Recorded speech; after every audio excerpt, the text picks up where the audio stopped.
Hi fellow mask makers, I'm gonna show you a trick for sewing straight.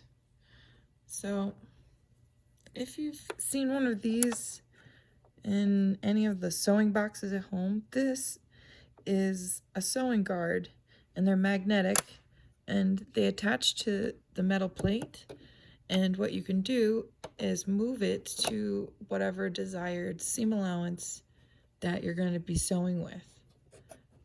And then it becomes a guardrail for you. It's not cheating. It's a great way to get used to sewing straight and also keep your seams even. I'm going to show you, you can make it at home if you don't have that crazy contraption one that I just showed you, but if you can get some magnets from your fridge and make sure that they are at least, this is about like a, let's see here. This is just shy of 1/4 of an inch, but I'll show you what it does.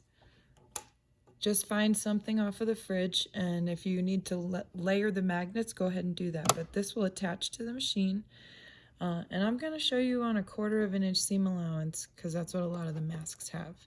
So the needle has 3 positions on this machine, so that's center, left, and then all the way to the right.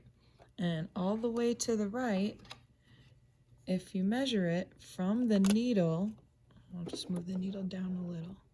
From the needle to the edge of the foot is 1/4 of an inch. So if I line up my magnet, you can put the foot down to see, and you can line up the magnet. Don't put it underneath or the foot won't work. You'll be like, why doesn't it go down? Because the magnet's underneath. It's got to be right next to it. So you can put your foot down and then line up your magnet. And I'm going to show you on a curved piece, kind of like what we would do with the curved mask pattern. So I'll just make a quick curve. And if we remember our sewing steps, slide your fabric underneath, put the foot down, and then you can put the needle into the fabric. And back tacking is when we go forward, backward, forward. So we go forward 1 or 2. If you're not comfortable with doing it with your foot yet, you can still do it by hand. I'll show you by hand. So you push down the reverse lever and wheel the wheel towards you. Let it go, and then you go forward. And this will act as a guardrail, kind of like bowling bumpers for sewing. If the fabric starts to bunch up like that, make sure that the needle is down into the fabric. And if you lift up the foot, then the needle acts as a pivot point for you. So you can smooth out your fabric and match it back up to your sewing wall.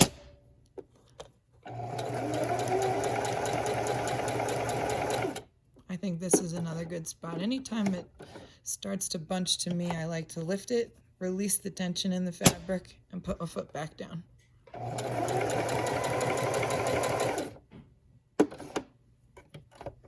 So you can say it 3 times. And then we would come to the end, press the reverse to back tack, go forward, bring the needle all the way to its upright position, lift the presser foot, and then cut your threads.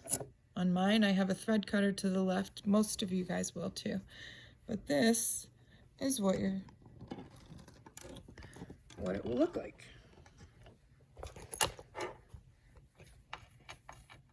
You'll have an even seam all the time. I'll see you in class.